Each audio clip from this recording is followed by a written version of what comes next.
Hi, and welcome to Petersville Farm.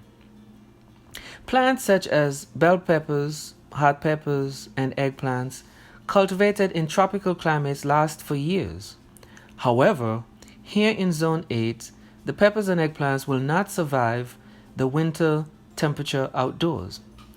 It does take some trial and errors to figure out the best option that works. I found that the potted plants in the garage and those in pots in the greenhouse have a better chance of survival. So today I'm starting putting in place to get some of the plants transplanted from the raised bed areas into pots. And in some case I'm doing some repotting.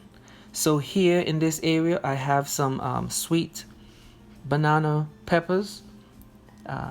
Notice here they have some peppers here that's close to maturity, so I will wait another week or so before I dig these plants out, because one of the things that should be noted is before removing the plants, all the flowers and small fruits should be removed. That will help to reduce any possible shocks. It depends on the day and the temperature though. Also, it's important to do the necessary pruning where applicable. So I will be transplanting these into the size pot I have is a 3.8 gallon pot. I think that will be enough for the roots to develop, and it will provide a reasonable heat mass that will provide proper insulation for the roots.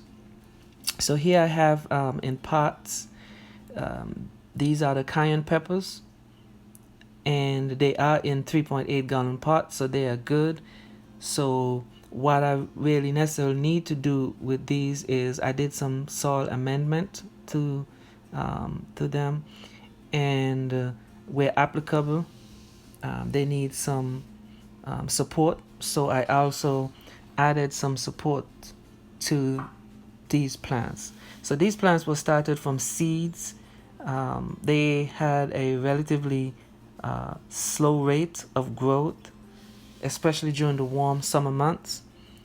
So one of the steps taken is I placed them in partial shade, and I noticed that the growth did pick up some.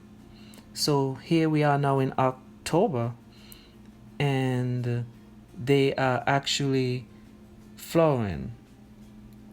So hopefully I'll be able to get some peppers from them. If not, I'm looking forward to the next season in that case. So we'll see how things go. I mean, the temperature has been moderately warm. It's been in the 80s. It's been cool in the night, so we'll see. Well, hopefully it will survive the winter once it's in the greenhouse. So here I had in a pot, it's a purple bell pepper plant. This one overwintered well in the garage last season, so I'm repotting it into a larger pot. Here it's fruiting, but I don't think it would be an issue. What I will be doing is I'll be taking the plant out without disturbing the roots. The roots are pretty much well developed and intact, so the soil won't break loose in this case. So here, as I attempt, hopefully, got to be really careful. These plants are very fragile and they break very easily. So yep, successfully so thus far, nothing broke off, so that's a good sign. And make sure it's well established in that pot. So as mentioned, this is also a 3.8 gallon pot, and the other bell peppers, those I had in the garden. So with this soil mix too, I believe that will help it to rejuvenate with the added nutrients. I had a mixture of various combination of nutrients: rock phosphate, green sand, kelp, that is added to this potting mixture that is being added here. And in the prior, I added some Epsom salt. The bell peppers, Epsom salt is one of their favorites. So just as a caution, although I know okay it's not as hot, I'll be placing this plant in the shade, just to make sure that there's not a shock, just as a point of caution. And I'll make sure that it gets an adequate amount of water. So back into the garden area, there I also have some bell pepper plants. That's the regular green bell pepper plants. These plants overwintered in the greenhouse. I would have had had an early yield, but the rabbits ate these plants, and so it took a long time for them to recover. So at this stage, that's why they're so much more smaller.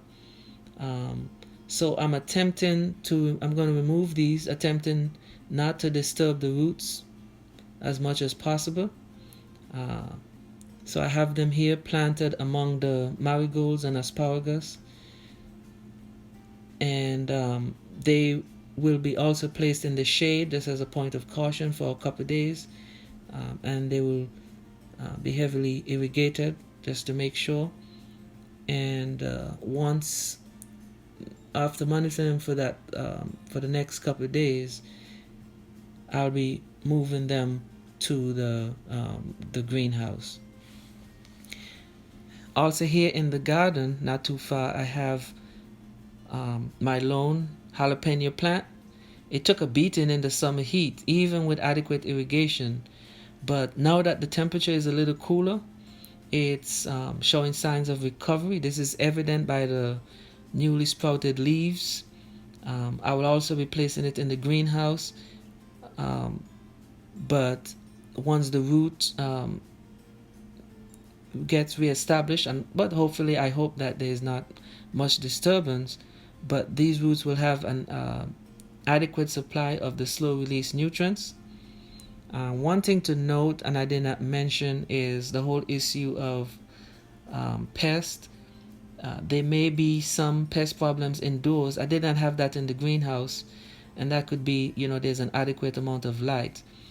But in the event that problem arises, you could apply, one option is insecticidal soap to the affected areas of the plants. And so finally here I have some habanero peppers. These are in the same situation as the habanero. They did very well this year, but there are just a couple left that needs to be harvested. So once I do that, then I will proceed to do the harvesting in a couple days. They will also be removed. They will also be housed in the greenhouse. And so hopefully with this effort, I'll really have a jump start for the summer and the spring season, because most of these peppers, they really take a while before they start bearing. So thank you for watching, and remember to subscribe to the Petersville Farm channel. Thank you.